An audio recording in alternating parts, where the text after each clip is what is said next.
Avant, j'étais Wonder Woman. Élève très studieuse, toujours dans les premières de la classe, j'ai été portée par l'adrénaline de la compétition et de la réussite. J'ai fait de la gymnastique en compétition, ensuite du tennis en compétition, du volleyball toujours en compétition, et puis j'ai arrêté les cours de piano, il n'y avait pas assez de compétition. Bon, je vous passe le baccalauréat, l'école de commerce, pour être championne de la vente et ensuite du management. Voilà, j'étais vraiment à la recherche de la performance, de la performance, de la performance. Alors bien sûr, j'ai épousé un sportif de haut niveau, avec qui j'ai eu 2 merveilleux enfants. En 2007, on vient me chercher pour lancer une première start-up, et là, je m'investis à fond. J'investis mes journées, mes soirées, mes nuits, mes week-ends et mes vacances. Voilà, j'investis toute mon énergie pour pouvoir relever ce nouveau défi. Et là, ça dure pendant 4 ans.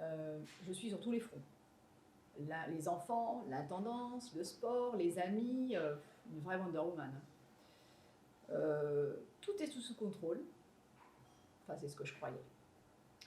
Jusqu'au jour où la start-up bat de l'aile, elle est en voie d'être liquidée, et là, je dois la quitter. Mon mari, que je n'avais pas vu pendant 4 ans, m'annonce qu'il souhaite divorcer, et mes enfants m'avouent qu'ils préfèrent passer du temps avec la nounou, parce qu'au moins, elle ne leur met pas la pression. Et là, je réalise que je suis en train de tout perdre. 10 kilos en moins plus tard, et après un vrai travail d'introspection, je peux enfin réussir à refaire la lecture de cette expérience de vie. Et là, je comprends plusieurs choses. Je comprends la première chose, c'est qu'on peut être vraiment prisonnier de ces anciens modèles de leadership. Pour moi, c'était la toute-puissance et le contrôle. Et que pour s'en libérer, il faut vraiment faire un travail de revisite de ses croyances, de changer ses modèles mentaux, et puis faire évoluer ses paradigmes. Ça, c'est le premier point. Le deuxième point, c'est que en fait, le leader peut manquer de vision et de discernement.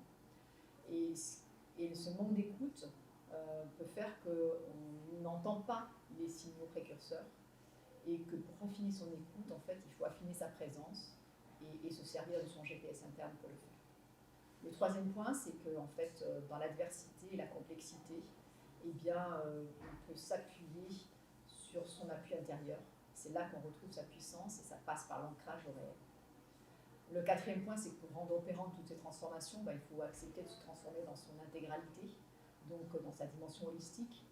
Et ça comprend 4 dimensions. Ça comprend la dimension spirituelle, la dimension rationnelle, la dimension émotionnelle et la dimension corporelle. Et qu'enfin, c'est l'expérience qui permet vraiment de voir le déclic pour pouvoir amorcer le changement, et pour pouvoir en tout cas faire bouger les lignes. Et enfin et surtout, qu'il ne faut pas attendre d'être au pied du mur pour changer. Heureusement pour moi, la fracture personnelle que j'ai vécue m'a permis de revisiter entièrement mes modèles de leadership.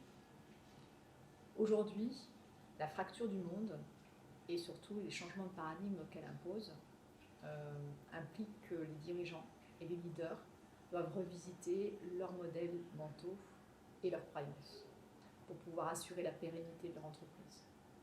C'est pour accompagner ce travail personnel des dirigeants et des managers, et pour qu'ils puissent développer de nouvelles aptitudes à transformer dans la complexité du nouveau monde, que j'ai créé la Fabrique des leaders éclairés.